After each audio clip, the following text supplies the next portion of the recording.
A good moed. We are learning Mishna Kesubos, Perek Yud, chapter 10, Mishnah Hey, Mishnah 5. So the Mishnah reads, Mi shayanasui arba nashim, umes. Man was married to 4 wives and he died. Harishayna kaidemes lashniya, the first wife, meaning the one whose ksuba is dated first, comes before the second, which means that she has first rights to collect her entire ksuba. If it would come out that, let's say, for her to collect her whole ksuba, she'd take the whole estate, that's the way it would be. If your ksuba is dated first, that means the obligation of ksuba from the husband came to that woman first. She has first rights to collect her entire ksuba. So that's what it means. Harishona kademes l'shniya. The first one precedes the second. Ushniya l'shlishis. The second one precedes the third. Ushlishis l'revius. And the third one precedes the fourth. Now, harishona nishba'as l'shniya. Before the first wife can go ahead and take any payment for a ksuba, she must swear to the second wife that she was not already paid. Sounds a bit familiar, right? We had this a little bit before. In this situation, the second wife can say to the first wife, well, before you go ahead and you take your ksuba, which could, potentially, or maybe even will, cause me a loss, I won't be able to collect my ksuba because you're taking the ksuba because you have first rights. So I demand from you that you should swear that you weren't paid your ksuba yet before you can go ahead and take it. And that's what she can do. Harishana nishbas lashaniya. The first one swears to the second. That is, if the second one demands a oath, a shvua, that she wasn't yet paid, again, she has the right to demand it because of the fact that she's saying, if when you take your payment, I'm going to lose, I may lose out. And therefore, before you go ahead and you collect, you need to swear that you haven't collected already. Ushniya l'shlishis. The third one swears to the third.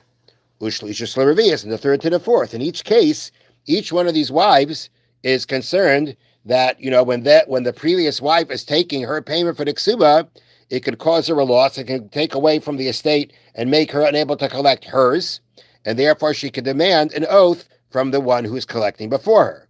Now, v'revius. Let's say there's enough around for the fourth one to get paid also, meaning that all 4 are getting paid. All 4 of them are getting paid. There's enough to go around for all of them. Now, at the end of the day, there's enough for them to get around for all of them. Or each one goes, there's enough to go around for all of them in this case. In the other cases, there were enough to go around until a certain point. The one who's about to take now was concerned she's going to lose out. Let's say you come to the point where everybody's able to take. V'revius nefrash le'b'shvua.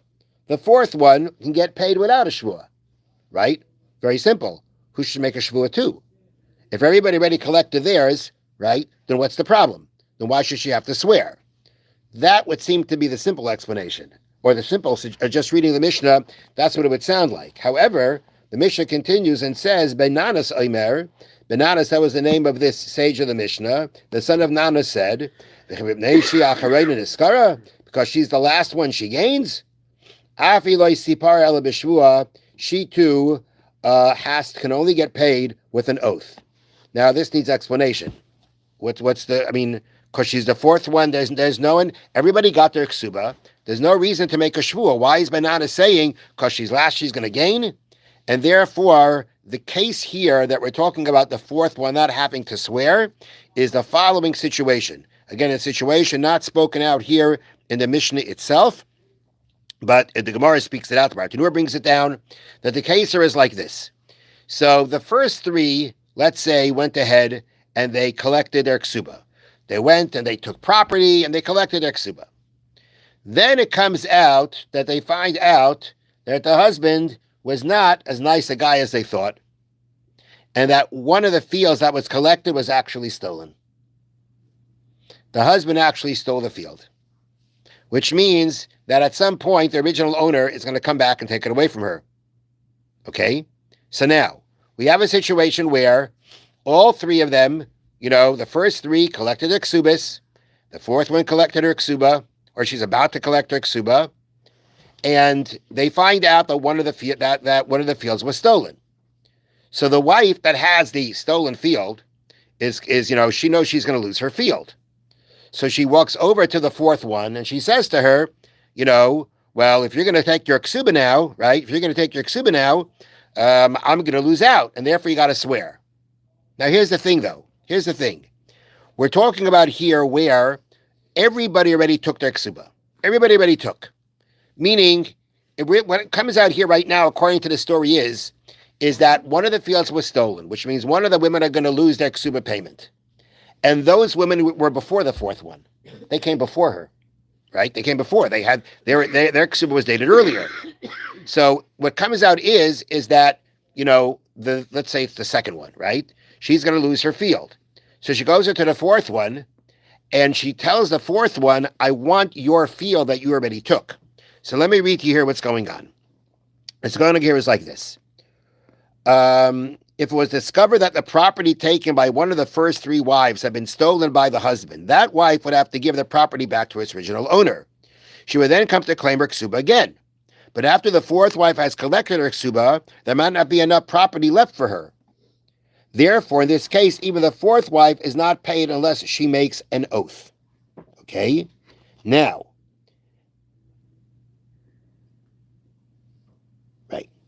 So now, this is the case that we said. One of the fields was stolen.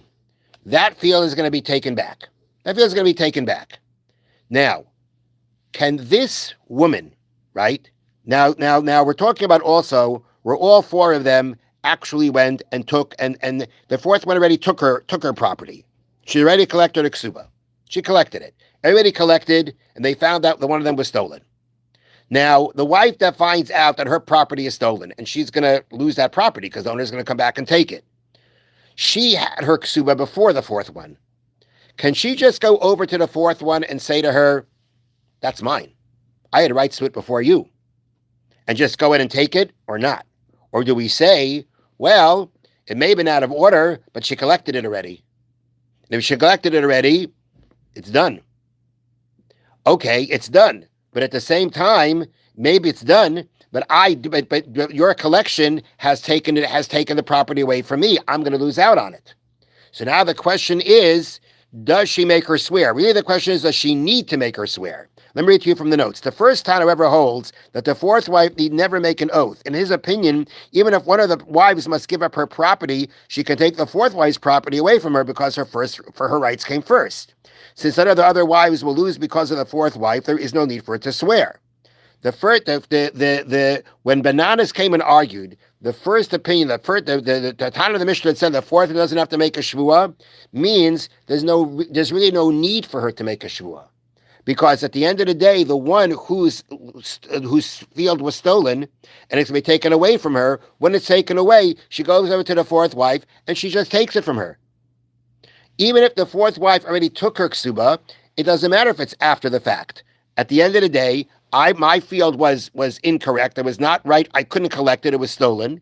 And my rights came first. So I go over to the fourth wife and I go ahead and I take it away from her. There's no reason for making a shvuah. That's what they say here. The first ever holds that the fourth wife need never make an oath. In his opinion, even if one of the other wives must give up her property, she can take the fourth property away from her because her rights came first. So none of the other wives will lose because of the fourth wife. There's no need for her to swear. Bananas, on the other hand, holds that once the fourth wife has collected what she's owed, the other wives cannot take it away from her. Thus, if one of the other wives discover that the property she collected is stolen, she must give it up. She will indeed suffer a loss if the fourth wife took the last available land. The fourth wife, therefore, must swear that this property is really owed to her. The point, according to Bananas, is that Bananas says if the first wife made a collection, even if it was out of order, it's done. It's done. She made a collection. She got it. She's owed it. And it's done already. She has it. Okay. So now, all right, she collected it. And she has a right to collect it because she's owed the money, even if it was out of order. But you're causing me a loss, the other wife says. The one who's going to lose her field, you're causing me a loss. Because at the end of the day, my obligation came first. You took it out of order. Again, not intentionally, but you took it out of order. Now that you took it, it's collected, but you're causing me a loss. If you want to be able to keep it and to actually have your collection remain, you got to swear that it's owed to you. But once you swear that it's owed to you, and we know that it's owed to you, you're going to keep it even though it's out of order.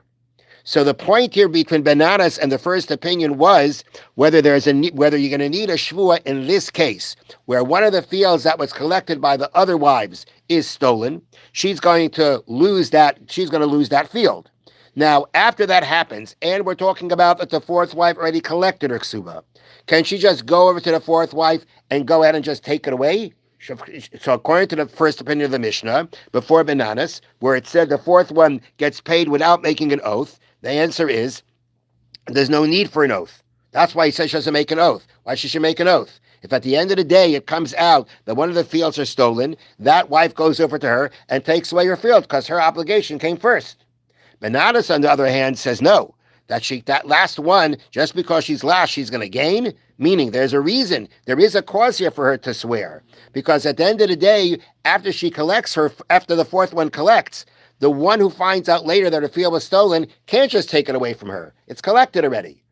It's collected already, but a collection that's causing a loss to one of the wives, that wife can command a shvua. She can command an oath, and that's what's happening here. She's saying, I was before you, but you collected it already, so it's collected. But if your collection causes me a loss, I can make you swear. And therefore, that's when Banana says that she too has to swear. Now, the Mishnah continues, if it comes out that all the ksubas that were produced in the court were all written on the same day, anyone that was earlier than her friend, even 1 hour before, she gets it. That means if you have a ksuba, they all have the same date. However, there are also hours written in it. At what time did it take place? At what time was the document written? Then the hours are going to make a difference. If I precede you by an hour, I precede you by a half an hour, I come first. And in Yerushalayim, the custom was that in the ksuba, they didn't just write the date, they wrote the time. So in order to be able to know, basically by hour, who is going to be earlier. And if they're all in the same hour, they're all written the same hour, he did them all in one shot. The Ein Shem Ela Mana, and there's only one mana here, which is the minimum amount of any ksuba, right? 100 zuz is the minimum amount of any ksuba. No matter how big each one's ksuba is, at the end of the day, they're going to have to divide it evenly. Because it comes out that the date and the time are all the same. That means all their obligations took place at the same time. No one preceded the other one, and therefore if there's just the most minimum amount of ksuba left in his estate, 100 zuz, that's what they're going to have to go ahead and divide evenly because no one has more right than the other. Have a wonderful day and a good night. Thank you, Rabbi.